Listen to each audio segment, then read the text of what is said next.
Es una de las historias sobre ovnis más extraña jamás contada. En Aurora, Texas, el 17 de abril de 1897, hubo testigos que informaron haber visto una nave voladora 5 años antes de que despegaran los hermanos Wright. Lo que voló sobre Texas en 1897 no era obra del hombre. Hay pruebas de que un ovni se estrelló aquí en 1897. Entre los restos se descubrió un cadáver muy desfigurado que, según describieron los periódicos, no era un habitante de este mundo. Fue enterrado en el cementerio de la localidad y nació la leyenda. Algunos lo llaman leyenda popular, otros el mayor acontecimiento de la historia de la humanidad. Creo que no existe un ejemplo mejor de ovni. ¿Hecho o ficción? ¿Verdad o mito? Acompáñenos a abrir los informes ovni del Roswell de Texas.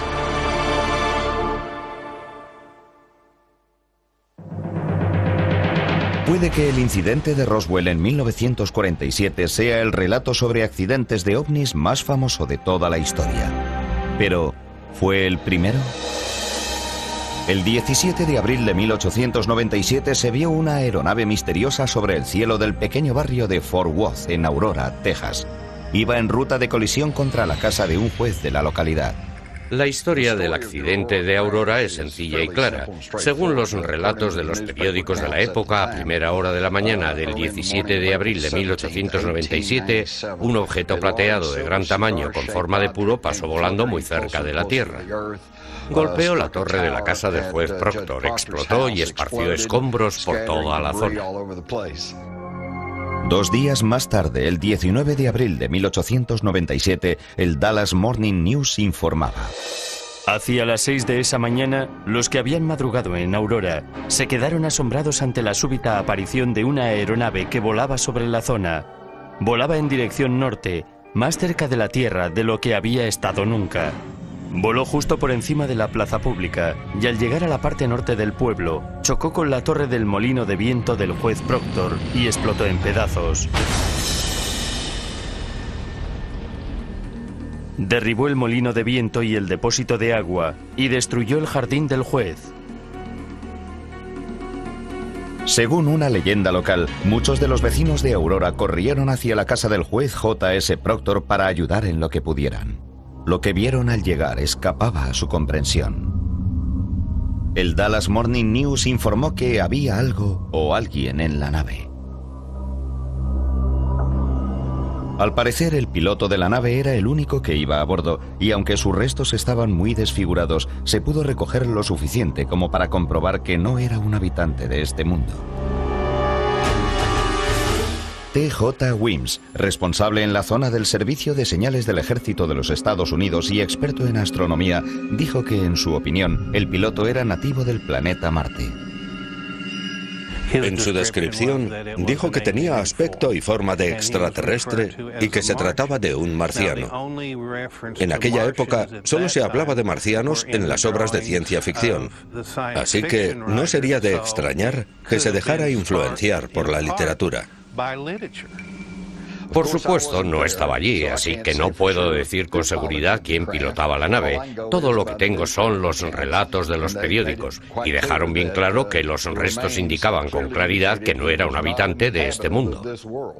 Según el registro de Fort Worth, el extraterrestre no sobrevivió. Se le dio cristiana sepultura en el cementerio del pueblo. Arrojaron los restos de la nave a un pozo. La gente del pueblo quería olvidar aquellos hechos. No digo que quisieran fingir que no había ocurrido, pero era algo que seguramente les superaba. Se colocó una pequeña piedra sobre el lugar para señalar la tumba del piloto de la aeronave. Pero lo cierto es que no ha podido descansar en paz. El paso del tiempo ha ido dejando cada vez menos testigos presenciales de los hechos de abril de 1897. Al final, la historia se convirtió en leyenda, un cuento que algunos consideran pura ficción. La finca del juez Proctor se vendió. Los periódicos dejaron de hablar del incidente de Aurora y la tumba pasó a ser poco más que una curiosidad. Mi primera reacción sobre el asunto de Aurora, lo admito, fue de escepticismo. Pero si quieres ser historiador, tienes, cuanto menos, que hacer un esfuerzo por descubrir la verdad. Por eso inicié la investigación. Cuando comencé la investigación descubrí que en la historia había algo más que el incidente de Aurora. Acudí al Dallas Morning News, dando por supuesto que la historia había sido titular de primera página. No lo había sido, estaba enterrada en mitad de la página 5, y lo que me intrigó fue que ni siquiera era la primera noticia sobre aeronaves de la página. De hecho, había más de una decena de artículos sobre aeronaves misteriosas en la edición del 19 de abril. Hubo por lo menos 16 en la zona en los días previos a este incidente. 16 casos comunicados por personas respetables, como hecho destacable. A finales de noviembre de 1896, miles de testigos afirmaron haber visto una aeronave misteriosa sobre California, a 2.400 kilómetros de allí. Durante los meses siguientes, los relatos se extendieron a más de 20 estados, desde California hasta Michigan. Solo en Texas, entre abril y mayo de 1897, se vieron aeronaves en más de 30 condados. Durante aquellos 2 meses del año 1897, cientos de tejanos vieron algo en el cielo nocturno de Texas. Lo describían como un objeto en forma de puro. Algunas personas dijeron que tenía luces, otras dijeron que no. Algunos decían que podía ir a 300, 250, 500 kilómetros por hora. Podía hacer cosas imposibles para las aeronaves actuales. La velocidad máxima de la época la alcanzaban los trenes entre 50 y 60 kilómetros por hora. Que gente respetable dijera que algo había volado sobre su cabeza a 160 kilómetros por hora equivaldría a decir ahora que algo ha pasado a 1.600 kilómetros por hora. El historiador de Texas, Wallace Carrington, centró la investigación del incidente en los supuestos testigos citados por los artículos de la prensa. Lo que intentaba demostrar era que se trataba de personas reales. Me alegró mucho descubrir que era así. Eran personas reales. Cuando escuché por primera vez aquellas historias de las aeronaves, me emocioné. No se trataba de un incidente aislado. Gente de todo el país estaba teniendo esa misma experiencia. Eso daba validez al asunto. ¿Qué estaban viendo? ¿Qué pensaban? No estoy seguro de que lleguemos a saber lo que vieron. De lo que estoy seguro es de que vieron algo.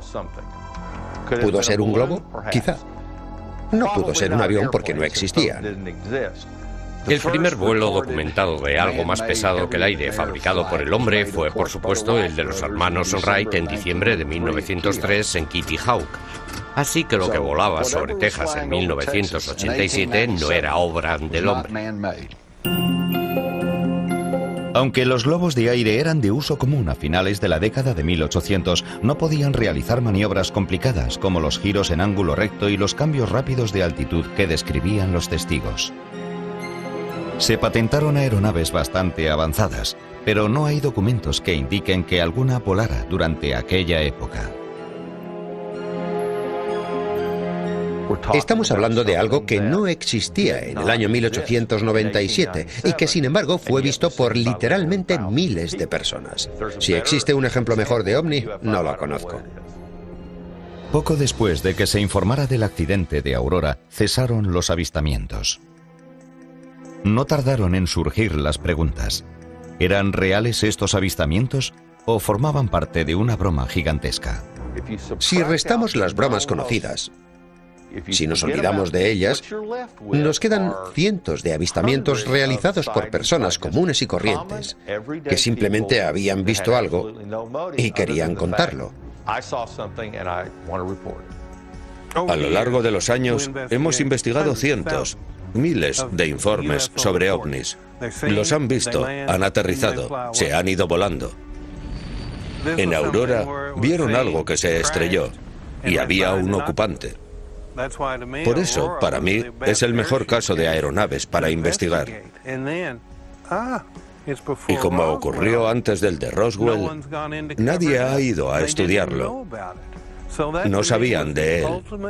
Así que para mí era el mejor caso para probar o para desmentir estos fenómenos. Aurora, Texas, 1897, 50 años antes de Roswell. Los periódicos informaron que un hombre del espacio había sufrido un accidente y que había sido enterrado en el cementerio local de Aurora. Con el paso del tiempo, la historia cayó en el olvido. 70 años más tarde volvió a ser recordada.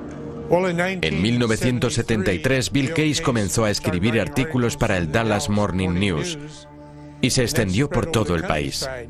Saltó el interés porque alguien había resucitado el accidente de Aurora en 1897. La leyenda renació. Expertos en ovnis de todo el país se afanaban por descubrir la verdad que se escondía tras la posible tumba del extraterrestre. Hayden Hughes, fundador de la Agencia Internacional de OVNIs, fue uno de los primeros en llegar a Aurora.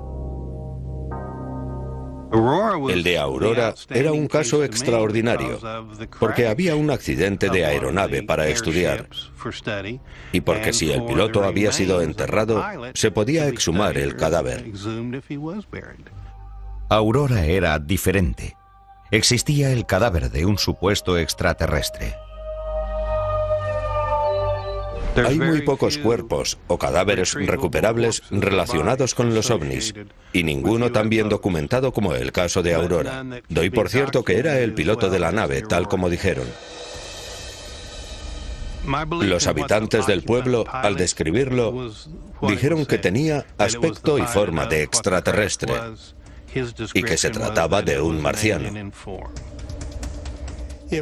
Era de baja estatura, lo que coincide con el tipo de criaturas que se ve con más frecuencia a bordo de los ovnis.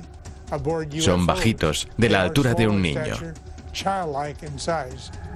El cadáver, el lugar del accidente, los restos de la aeronave. Según Hughes, vale la pena investigar si son reales o si se trata de un montaje. Cuando llegué a Aurora, me sorprendió que el pueblo no fuera tan grande como me lo había imaginado. ¿Dónde está el pueblo? Lo acabamos de cruzar. Está el cementerio. Está la colina. Está el molino de viento. Por ahí hay algunas casas y varias empresas. Eso es todo. Otra sorpresa fue el recibimiento que hicieron a Hughes los vecinos de Aurora. No parecían estar interesados en resolver el misterio. Cuando hablabas con la gente, unas veces estaba abierta al diálogo y otras no. Unas veces nos dejaba entrar en el cementerio y otras nos lo impedía. Daba la sensación de que los habitantes de este pueblo no se querían ver involucrados en todo este asunto. Pasé de tener mucha ilusión por la esperanza de encontrar algo grande, a la frustración de sentir que teníamos al pueblo en contra. Después, Hughes y otros investigadores de fenómenos ovni en Aurora dieron un gran paso adelante. Descubrieron relatos de primera mano acerca del accidente. Los testimonios estaban lejos de ser perfectos. Algunos recuerdos estaban borrosos, otros incompletos, y los testigos oculares tenían más de 80 años.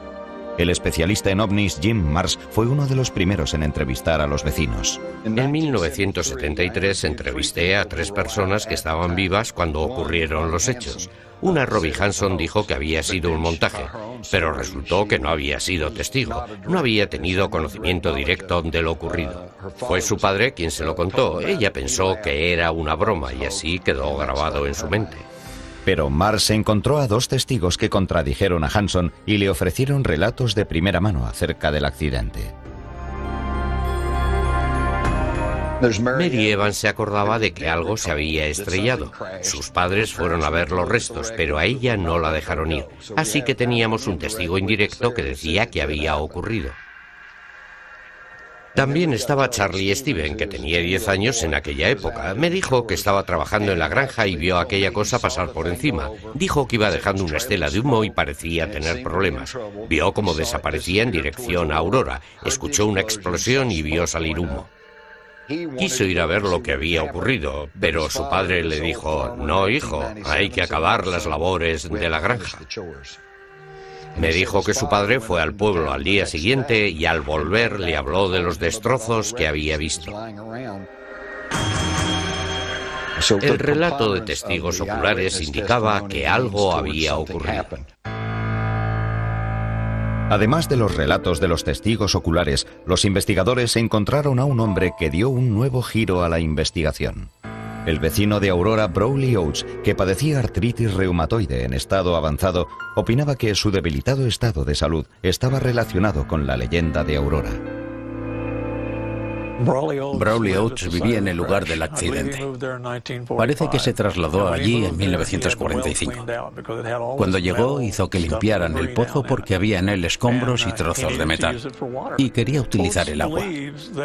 Oates opina que el agua del pozo en el que él y su familia bebieron durante 12 años afectó gravemente a su salud. Tenía una artritis muy pronunciada en las manos y varios problemas más. No entiendo cómo podía vivir, cómo podía andar o hacer cualquier otra cosa. Se le hinchaban tanto que llegaban a explotar. A veces tenía en los dedos bultos más grandes que bolas de golf. Afirmaba que seguramente era a causa del agua del pozo. Eso decía. Brawley Oates me dijo que sus males estaban causados por la radiación del pozo en el que la gente había tirado los restos de la nave espacial de Aurora. Al sellar el pozo que había en su propiedad, Oates selló también pruebas importantes sobre el misterio que encerraba. Para los investigadores resultaba cada vez más difícil encontrar elementos científicos en los que basarse. No podemos basarnos en leyendas. Necesitamos pruebas científicas que se puedan llevar ante un juez de que los hechos ocurrieron tal y como decimos. En 1973, los investigadores acudieron al lugar del accidente y al cementerio. Esperaban encontrar alguna prueba que hubiera aguantado los 75 años transcurridos desde el accidente.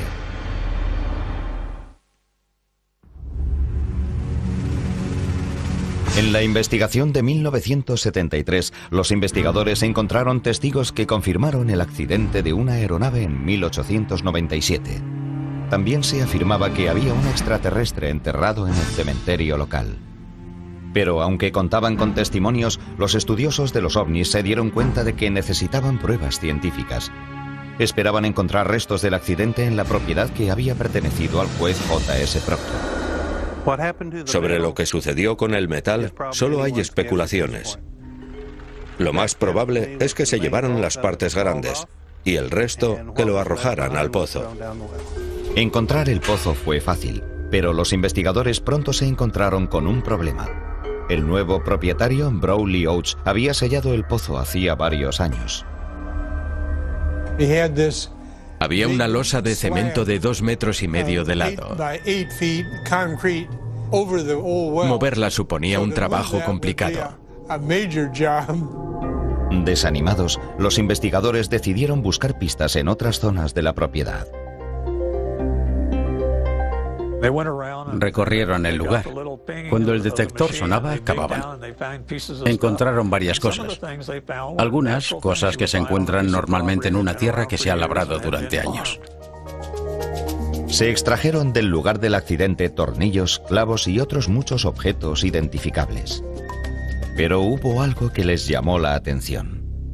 Uno de los que había venido de Corpus Christi, Texas, encontró una pieza muy interesante que analizó John Chasford.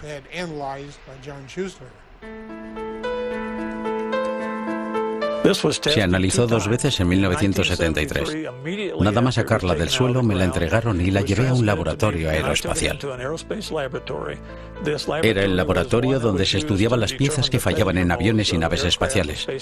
Así que contaban con el material mejor y más moderno.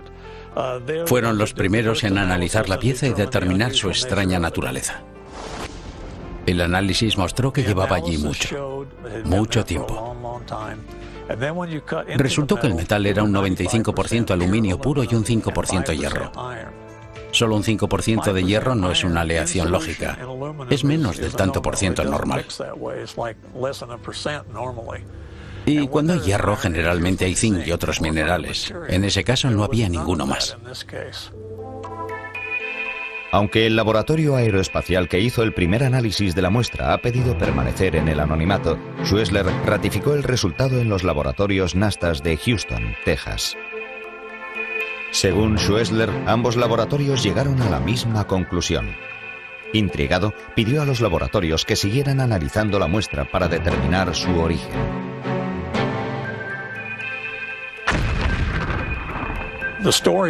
Según los relatos, aquella cosa explotó y de la explosión salieron pedazos de material fundido, que luego se enfriaron y solidificaron. El examen estructural del material mostró que se había enfriado en tierra por la acción del aire después de haberse fundido en el aire. La estructura coincidía perfectamente con los relatos. ¿Había descubierto Schuessler la prueba definitiva del accidente de Aurora? El material encontrado y analizado en 1973 no pudo haber sido fabricado en aquella época ni en aquella granja, ni en el pueblo de Aurora, ni en lugar alguno de la zona. Se había fabricado en un laboratorio muy complejo, utilizando técnicas de gran calidad. Es maravilloso tener una pieza que de verdad crees puede pertenecer a una nave espacial. Los periódicos saltaron de inmediato sobre la historia de la nueva investigación acerca de la nave espacial. Como resultado, se resintió la fiabilidad del informe. Ese fue el caso con una muestra enviada al Dr. Tom Gray, en la actualidad catedrático emérito de la Universidad Estatal de Kansas. Un día llamaron a mi puerta y apareció un caballero que tenía en su poder piezas que habían sido encontradas en un lugar donde decían se había estrellado una nave espacial en 1897. Un colega del Dr. Gray le pidió que analizara las muestras para comprobar si eran parte de la nave espacial de Aurora. Lo que estamos viendo es el artefacto que se estudió.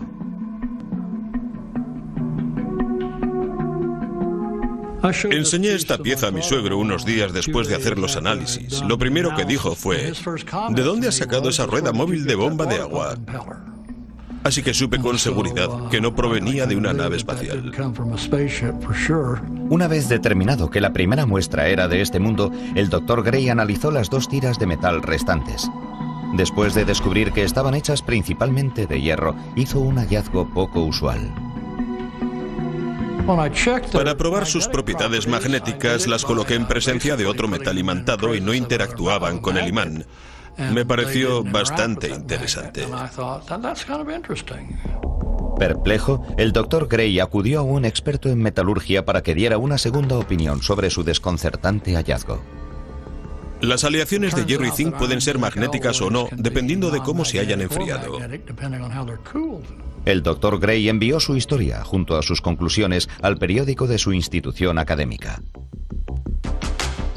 Cuando el artículo apareció al día siguiente en el periódico del campus, el titular decía más o menos, físicos encuentran hierro no magnético en el lugar del accidente de la nave espacial de Aurora. No aparecía ni una palabra en el artículo diciendo que había hablado con un experto en metales para buscar la explicación. Por así decirlo, habían levantado la liebre. Como consecuencia de ellos, el Dr. Gray, sus descubrimientos sobre el pedazo de la nave espacial de Aurora se convirtieron en parte de la leyenda. Pero esta parte de la historia estaba mal expresada. Los periódicos a veces se dedican a informar de lo que consideran noticia, que no es necesariamente la noticia real. La verdad del tema es que aquellos objetos eran el tipo de cosas que sería lógico encontrar en cualquier granja de Aurora, Texas. Después de recoger todos los objetos que pudieron del lugar del accidente, los investigadores dirigieron su atención hacia el cementerio de Aurora. La gente dijo que un cuerpo había salido despedido de la nave y que estaba bastante destrozado. También contaban que le habían dado cristiana sepultura en el cementerio local. Intentamos determinar cuál era la parte más antigua del cementerio. Lo lógico era comenzar a buscar por allí. Empezaron a dar vueltas por la zona y uno de los vecinos del pueblo dijo que no estaban buscando en el lugar correcto, que tenían que buscar un árbol centenario y nudoso con un gran panal. Los investigadores fueron hasta él y encontraron una piedra pequeña con algo que parecía una aeronave grabado en ella. Además de quedar convencidos de que habían encontrado la tumba del hombre del espacio, los investigadores de la Red Mutua de OVNIs, o MUFON, hicieron otro descubrimiento sorprendente. Cuando fueron a la tumba donde estaba la piedra, los detectores de metales marcaban los mismos decibelios que en la zona del accidente donde recogieron las muestras. Walter Andrews, exdirector general de MUFON, creía que había una conexión entre las muestras localizadas en el lugar del accidente y lo que detectaban dentro de la tumba. El hecho de que hubieran detectado metal dentro de la tumba indicaba que además del cadáver, habían enterrado pedazos de metal procedentes del lugar del accidente. Algo de gran importancia porque une las dos cosas. Para descubrirlo, se envió una carta certificada a cada uno de los miembros de la Asociación del Cementerio de Aurora, pidiendo permiso para exhumar el cadáver. Fue imposible hacerlo, porque la Asociación del Cementerio se negó en redondo y pidieron una orden judicial para impedirlo. El día en que pensaban lanzarse sobre el cementerio, pidieron al sheriff del condado de Wise que pusiera algunos agentes, y así lo hizo.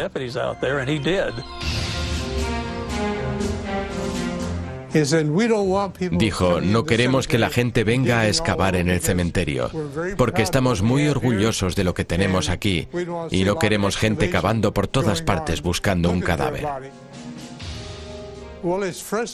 Fue muy frustrante, porque si lo hubiéramos encontrado, habría sido un gran acontecimiento. Encontrar el cadáver de un extraterrestre hubiera sido la mejor culminación de la investigación. Al cabo de 2 semanas, las patrullas se retiraron. Pero los investigadores de MUFON recibieron un duro golpe. Cuando pudimos regresar al cementerio, la señal había desaparecido. No sabemos quién la quitó ni por qué. Después, otro golpe. Alguien había introducido en la tierra un tubo de 7 centímetros y al parecer había sacado el metal a través de él.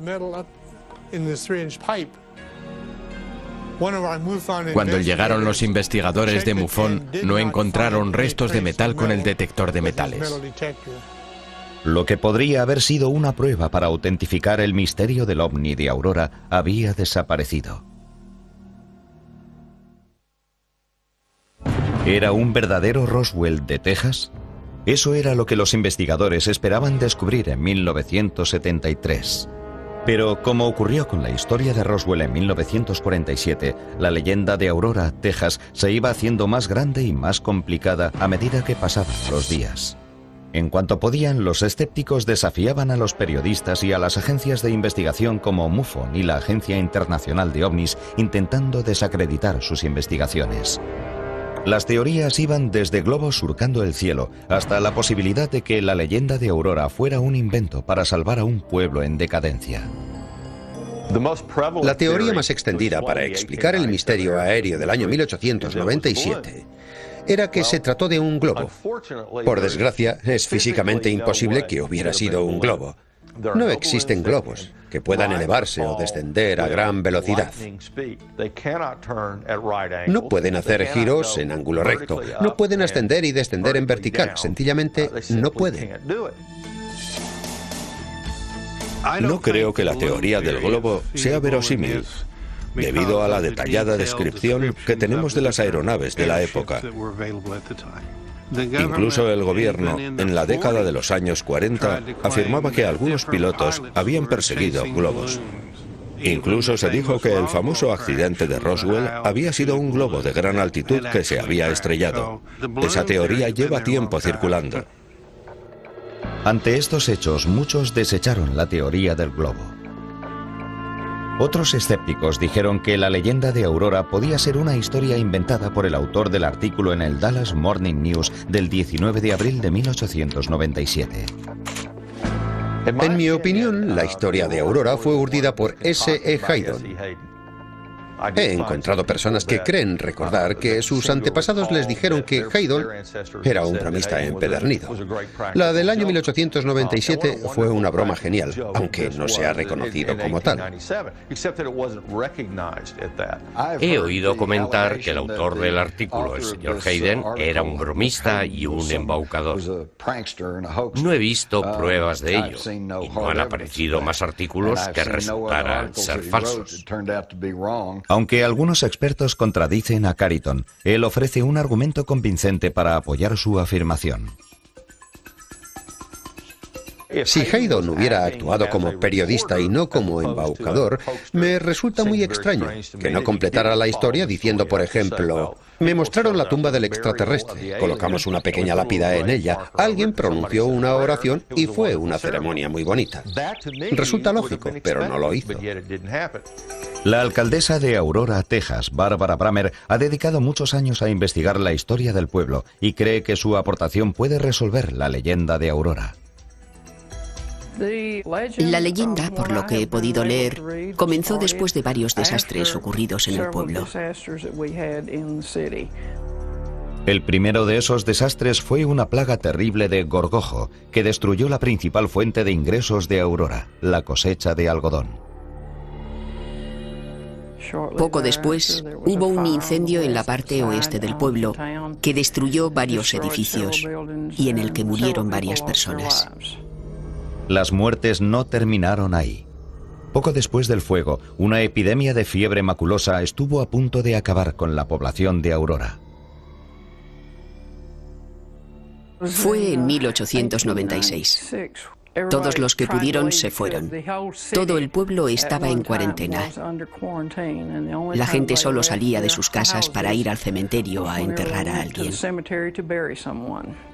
A principios de la década de 1890, Aurora vio un rayo de esperanza. El ferrocarril iba a llegar hasta el pueblo proporcionándoles el alivio económico que tanto necesitaban. Llegaron a colocar un ramal en esta dirección para el ferrocarril. La otra vía iba a venir del oeste, pero se interrumpió a 43 kilómetros de aquí. Pasó a llamarse el ferrocarril que nunca existió. El pueblo estaba económicamente hundido y la moral de los vecinos por los suelos. Hay quien piensa que fue esta cadena de acontecimientos lo que dio motivo al nacimiento de la leyenda de Aurora.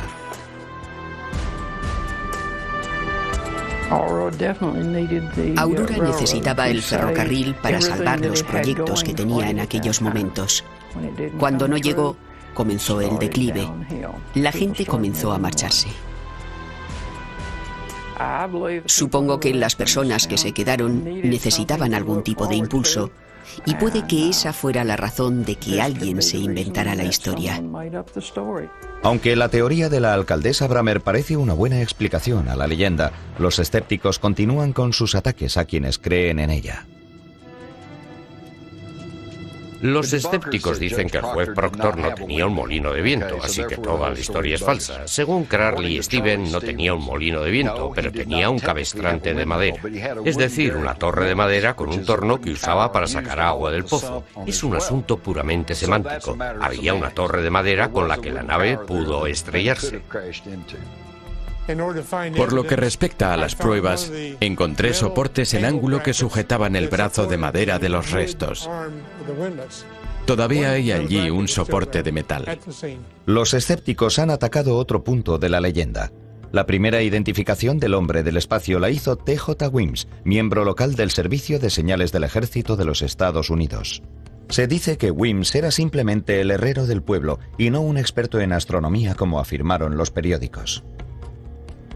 Según Crowley y Stevens, T.J. Wims era también astrónomo aficionado. Tenía un telescopio y era ampliamente reconocido como un experto en astronomía. Así que la afirmación de que carecía de conocimientos es bastante dudosa. Pese a las explicaciones tan dispares que investigadores, periodistas y escépticos tienen sobre la leyenda de Aurora, hay al menos un punto en el que todos coinciden. En mi opinión es una buena historia. Es una buena historia. Yo no estaba allí, pero mi abuelo contaba una historia estupenda. En Texas tenemos un dicho: no dejes que la verdad se interponga en el camino de una buena historia.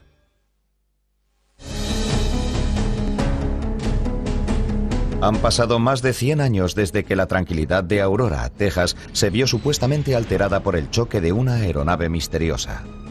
Igual que en el incidente de Roswell, Nuevo México, que supuestamente tuvo lugar en 1947, puede que jamás se sepa la verdad. Para algunos estudiosos de los ovnis, este caso de 1897 puede que sea la clave para resolver de una vez por todas el fenómeno ovni. Lo destacable del suceso de Aurora es que quedó un cadáver para ser estudiado y que durante aquella época hubo avistamientos en la zona central de Estados Unidos que coincidían en la descripción. Hemos visto lo ocurrido en Roswell, hemos visto lo ocurrido en otros avistamientos, pero este es el que tiene la respuesta. La clave está en que ocurrió antes de la censura moderna y que todavía no ha ido nadie a ocultarlo. Aunque en su apogeo el pueblo llegó a tener 3.000 habitantes, en la actualidad solo viven en él unas 400 personas. Puede que su población haya disminuido, pero la controversia que rodea a su visitante más famoso no ha dejado de crecer. Salvo para otra cosa, el relato del accidente de la misteriosa aeronave ha servido para dividir a la población de Aurora en creyentes y escépticos. La leyenda es lo que más fama da a Aurora, es lo que más ha durado. Para algunas personas es una broma simpática. No creen que ocurriera de verdad. Se ríen porque opinan que es una patraña. Se trata de un asunto de fe. Me di cuenta cuando empecé a investigar en Aurora. La mitad de la gente decía, no, es una simple patraña. Y la otra mitad, sí, ocurrió de verdad. Creo que tienen la sensación de que la gente se ríe del pequeño pueblo de Aurora, aunque su población actual no tiene nada que ver con el misterio de la aeronave. Tengo la sensación de que es algo en lo que no quieren involucrarse. Pese a la división que hay en el pueblo respecto a la famosa leyenda, en 1976 se colocó una placa en el cementerio que supuestamente alberga los restos del extraterrestre. Debido a que la lápida auténtica fue robada hace más de 30 años, es imposible saber dónde está exactamente el cadáver del piloto. En mi opinión, solo hay una cosa que podría dar una respuesta clara, pero evidentemente no se va a buscar y excavar la tumba. Así que habría que ir al pozo.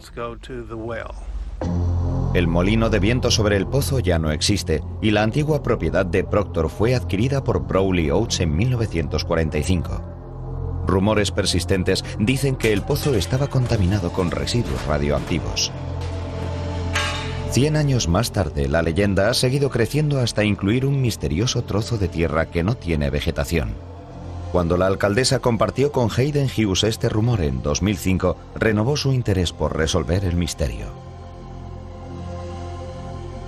En mi opinión, Aurora era la mejor oportunidad para conseguir pruebas que confirmaran o que desmintieran la existencia de aeronaves extraterrestres tripuladas.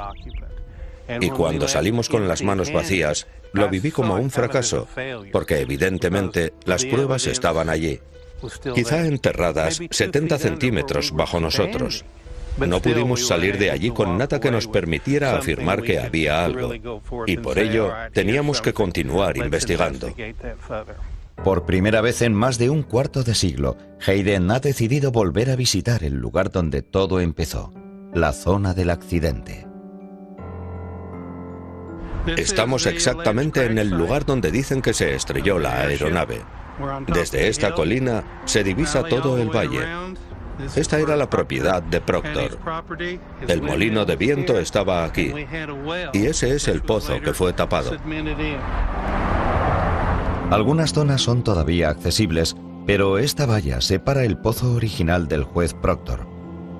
Este programa hizo varias peticiones para acceder a esa parte de la propiedad, pero no recibió contestación. Mi instinto me dice que ahí hay algo. No puedo dejar de pensar en ello. Se nota la frustración de Hayden Hughes al estar tan cerca de donde cree que se encuentra la respuesta al misterio de la aeronave. Quizá tenemos uno de los hallazgos científicos más importantes del siglo XX justo detrás de nosotros, y no podemos acceder a él porque han construido una jaula y echado cemento. Han sellado la prueba que puede que haya contaminado la tierra de alrededor, impidiendo que crezca la vegetación. Si se pudiera entrar y sacar lo que hay ahí, tal vez bastaría para aclarar una leyenda que dura años. Si pudiéramos saber lo que hay en el pozo, sabríamos si hay radiación o incluso pedazos de la nave.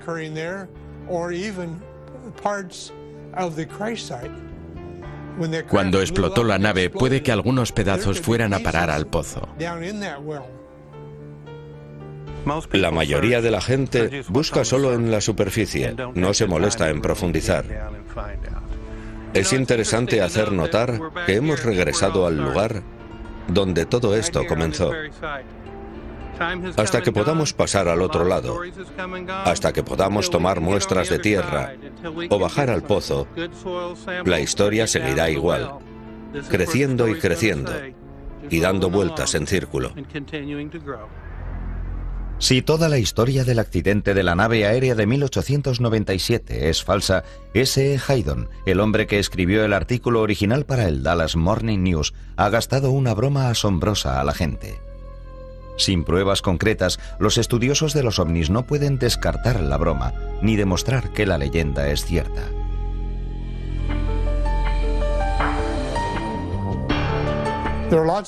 Hay muchas leyendas e historias que se transmiten boca a boca y por los recortes de prensa. Pero nosotros tratamos con hechos, investigamos ovnis e intentamos demostrar más allá de cualquier duda que se trata realmente de un ovni. Yo diría que las probabilidades de que el accidente fuera real son de un 85%. Creo que hay claros indicios de que sí ocurrió. El accidente de la nave espacial en Aurora en 1897 es la pieza que falta en el puzzle de la controversia sobre los ovnis, porque ocurrió hace mucho. Ahora los escépticos dicen, era un avión sin identificar, un satélite comercial o militar, o incluso un experimento secreto del gobierno. A menudo pienso, ¿no sería fantástico tener un ejemplo de ovni bien documentado de antes de que esas cosas estuvieran en el aire? Y ese es el accidente de Aurora, Texas, en 1897. Estamos bastante seguros de que hubo una colisión. Así lo indican todas las evidencias físicas y los relatos que hemos podido recopilar. Todo ajusta, todo encaja. No es una patraña, no es una historia inventada.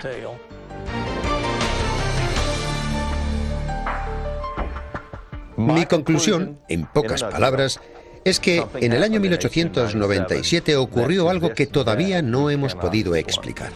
Podemos descartar muchas cosas. Sabemos que no fue un globo, sabemos que no fue un avión. ¿Qué fue? No lo sé. ¿Un ovni? Por supuesto. ¿De dónde venía el ovni? Esa es la gran pregunta que seguramente jamás se llegará a contestar.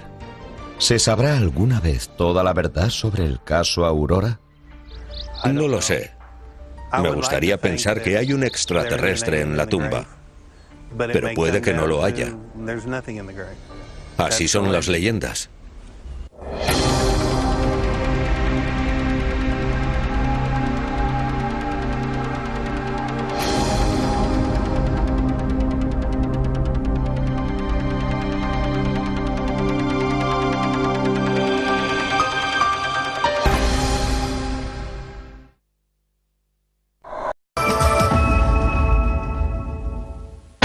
Es una de las historias sobre ovnis más extraña jamás contada. En Aurora, Texas, el 17 de abril de 1897, hubo testigos que informaron haber visto una nave voladora 5 años antes de que despegaran los hermanos Wright. Lo que voló sobre Texas en 1897 no era obra del hombre. Hay pruebas de que un ovni se estrelló aquí en 1897. Entre los restos se descubrió un cadáver muy desfigurado que, según describieron los periódicos, no era un habitante de este mundo. Fue enterrado en el cementerio de la localidad y nació la leyenda. Algunos lo llaman leyenda popular, Otros, el mayor acontecimiento de la historia de la humanidad. Creo que no existe un ejemplo mejor de ovni. ¿Hecho o ficción? ¿Verdad o mito? Acompáñenos a abrir los informes ovni del Roswell de Texas.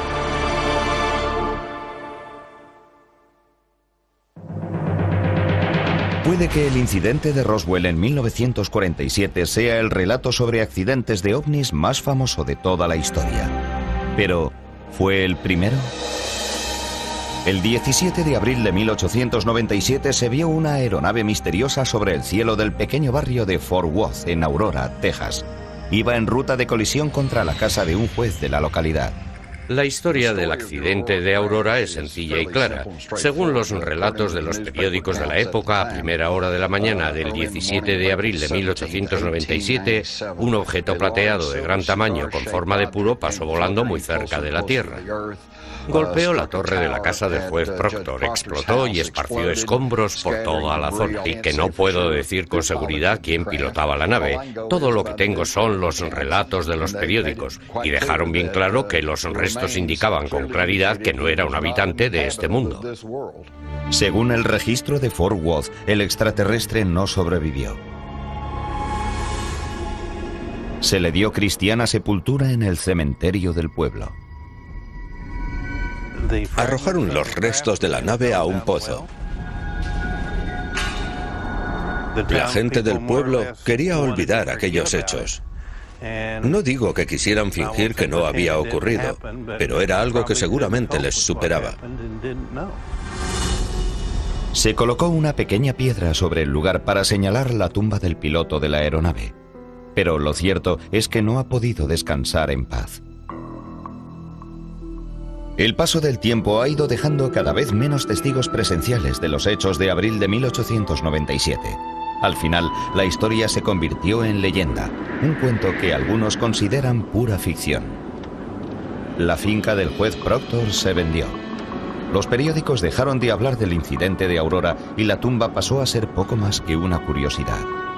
Mi primera reacción sobre el asunto de Aurora, lo admito, fue de escepticismo. Pero si quieres ser historiador, tienes, cuanto menos, que hacer un esfuerzo por descubrir la verdad. Por eso inicié la investigación. Cuando comencé la investigación descubrí que en la historia había algo más que el incidente de Aurora. Acudí al Dallas Morning News, dando por supuesto que la historia había sido titular de primera página. No lo había sido, estaba enterrada en mitad de la página 5, y lo que me intrigó fue que personas reales. Cuando escuché por primera vez aquellas historias de las aeronaves, me emocioné. No se trataba de un incidente aislado.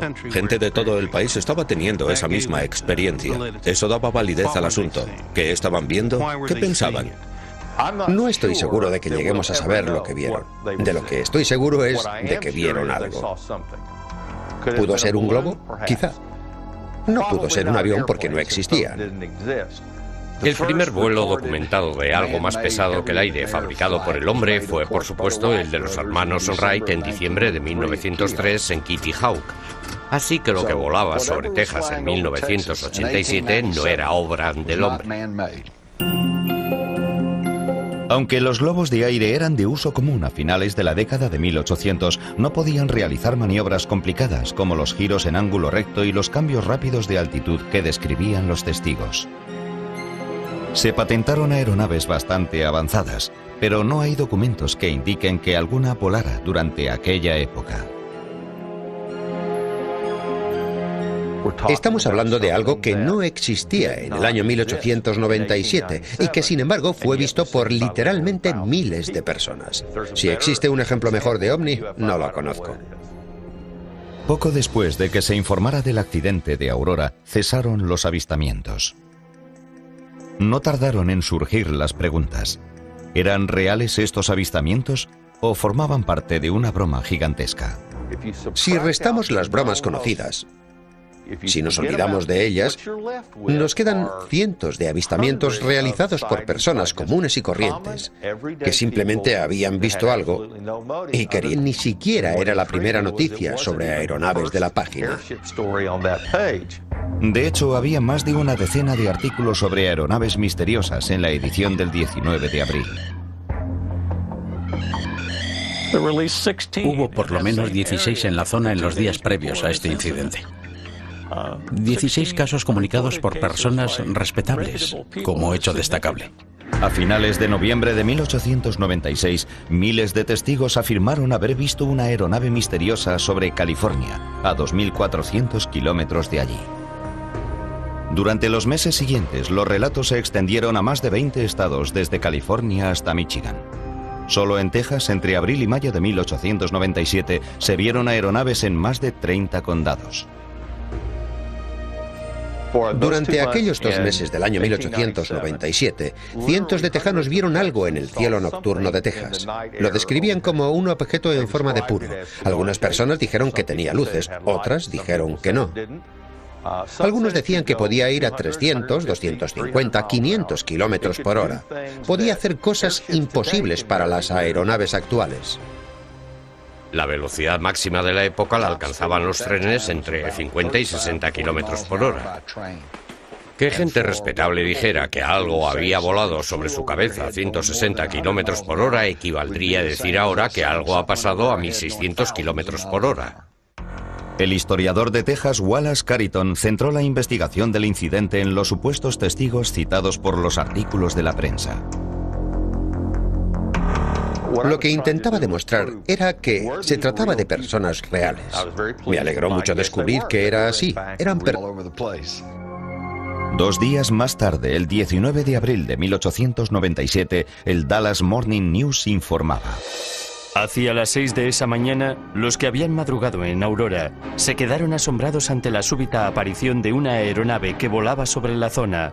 Volaba en dirección norte, más cerca de la Tierra de lo que había estado nunca. Voló justo por encima de la plaza pública y al llegar a la parte norte del pueblo, chocó con la torre del molino de viento del juez Proctor y explotó en pedazos.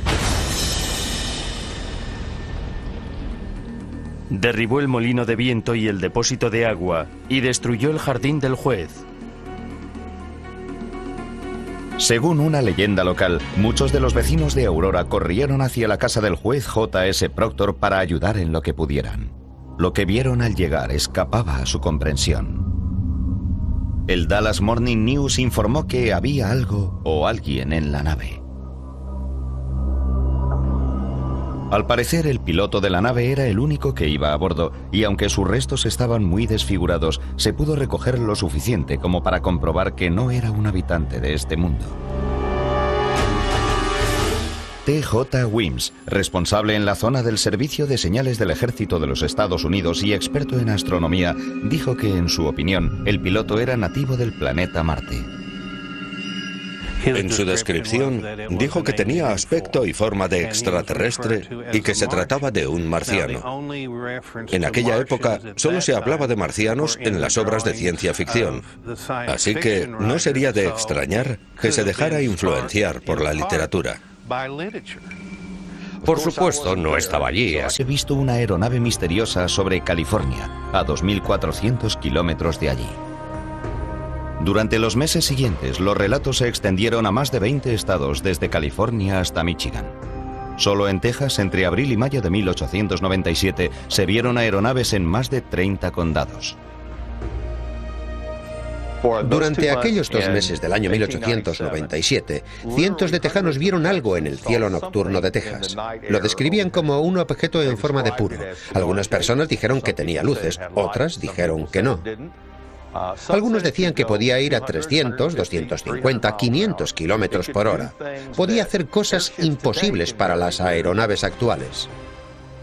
La velocidad máxima de la época la alcanzaban los trenes entre 50 y 60 kilómetros por hora. Que gente respetable dijera que algo había volado sobre su cabeza a 160 kilómetros por hora equivaldría a decir ahora que algo ha pasado a 1600 kilómetros por hora. El historiador de Texas, Wallace Carrington, centró la investigación del incidente en los supuestos testigos citados por los artículos de la prensa. Lo que intentaba demostrar era que se trataba de personas reales. Me alegró mucho descubrir que era así. Eran personas reales. Cuando escuché por primera vez aquellas historias de las aeronaves, me emocioné. No se trataba de un incidente aislado.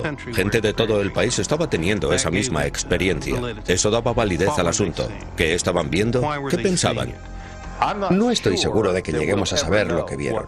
De lo que estoy seguro es de que vieron algo. ¿Pudo ser un globo? Quizá. No pudo ser un avión porque no existía.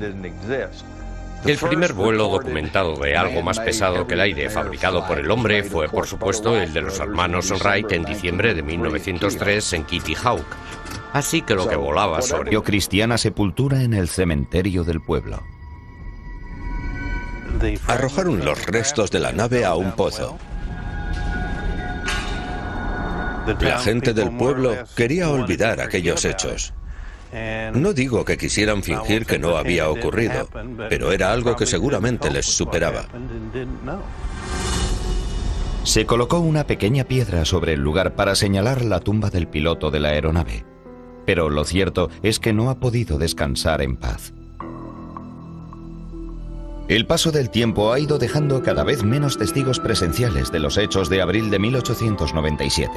Al final, la historia se convirtió en leyenda, un cuento que algunos consideran pura ficción. La finca del juez Proctor se vendió. Los periódicos dejaron de hablar del incidente de Aurora y la tumba pasó a ser poco más que una curiosidad. Mi primera reacción sobre el asunto de Aurora, lo admito, fue de escepticismo. Pero si quieres ser historiador, tienes, cuanto menos, que hacer un esfuerzo por descubrir la verdad. Por eso inicié la investigación. Cuando comencé la investigación descubrí que en la historia había algo más que el incidente de Aurora. Acudí al Dallas Morning News, dando por supuesto que la historia había sido titular de primera página. No lo había sido, estaba enterrada en mitad de la página 5 y lo que me intrigó fue que ni siquiera era la primera noticia sobre aeronaves de la página. De hecho, había más de una decena de artículos sobre aeronaves misteriosas en la edición del 19 de abril. Hubo por lo menos 16 en la zona en los días previos a este incidente. 16 casos comunicados por personas respetables, como hecho destacable. A finales de noviembre de 1896, miles de testigos afirmaron haber... Esa mañana, los que habían madrugado en Aurora se quedaron asombrados ante la súbita aparición de una aeronave que volaba sobre la zona. Volaba en dirección norte, más cerca de la Tierra de lo que había estado nunca. Voló justo por encima de la plaza pública y al llegar a la parte norte del pueblo, chocó con la torre del molino de viento del juez Proctor y explotó en pedazos.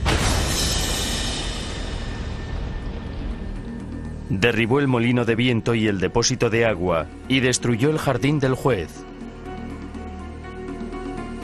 Según una leyenda local, muchos de los vecinos de Aurora corrieron hacia la casa del juez J.S. Proctor para ayudar en lo que pudieran. Lo que vieron al llegar escapaba a su comprensión. El Dallas Morning News informó que había algo o alguien en la nave. Al parecer, el piloto de la nave era el único que iba a bordo, y aunque sus restos estaban muy desfigurados, se pudo recoger lo suficiente como para comprobar que no era un habitante de este mundo. T.J. Wims, responsable en la zona del Servicio de Señales del Ejército de los Estados Unidos y experto en astronomía, dijo que, en su opinión, el piloto era nativo del planeta Marte. En su descripción, dijo que tenía aspecto y forma de extraterrestre y que se trataba de un marciano. En aquella época, solo se hablaba de marcianos en las obras de ciencia ficción. Así que no sería de extrañar que se dejara influenciar por la literatura. Por supuesto, no estaba allí, así que no puedo decir con seguridad quién pilotaba la nave. Todo lo que tengo son los relatos de los periódicos, y dejaron bien claro que los restos indicaban con claridad que no era un habitante de este mundo. Según el registro de Fort Worth, el extraterrestre no sobrevivió. Se le dio... Es una de las historias sobre ovnis más extraña jamás contada. En Aurora, Texas, el 17 de abril de 1897, hubo testigos que informaron haber visto una nave voladora 5 años antes de que despegaran los hermanos Wright. Lo que voló sobre Texas en 1897 no era obra del hombre. Hay pruebas de que un ovni se estrelló aquí en 1897. Entre los restos se descubrió un cadáver muy desfigurado que, según describieron los periódicos, no era un habitante de este mundo. Fue enterrado en el cementerio de la localidad y nació la leyenda. Algunos lo llaman leyenda popular, otros el mayor acontecimiento de la historia de la humanidad. Creo que no existe un ejemplo mejor de ovni. ¿Hecho o ficción? ¿Verdad o mito? Acompáñenos a abrir los informes ovni del Roswell de Texas.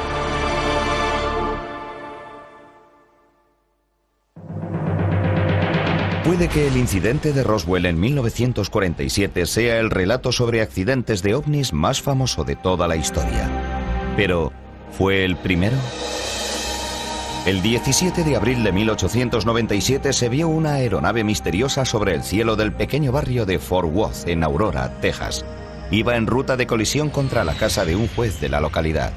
La historia del accidente de Aurora es sencilla y clara. Según los relatos de los periódicos de la época, a primera hora de la mañana del 17 de abril de 1897, un objeto plateado de gran tamaño con forma de puro pasó volando muy cerca de la Tierra. Golpeó la torre de la casa del juez Proctor, explotó y esparció escombros por toda la zona. 2 días más tarde, el 19 de abril de 1897, el Dallas Morning News informaba: hacia las 6 de Texas en 1987 no era obra del hombre. Aunque los globos de aire eran de uso común a finales de la década de 1800, no podían realizar maniobras complicadas como los giros en ángulo recto y los cambios rápidos de altitud que describían los testigos. Se patentaron aeronaves bastante avanzadas, pero no hay documentos que indiquen que alguna volara durante aquella época.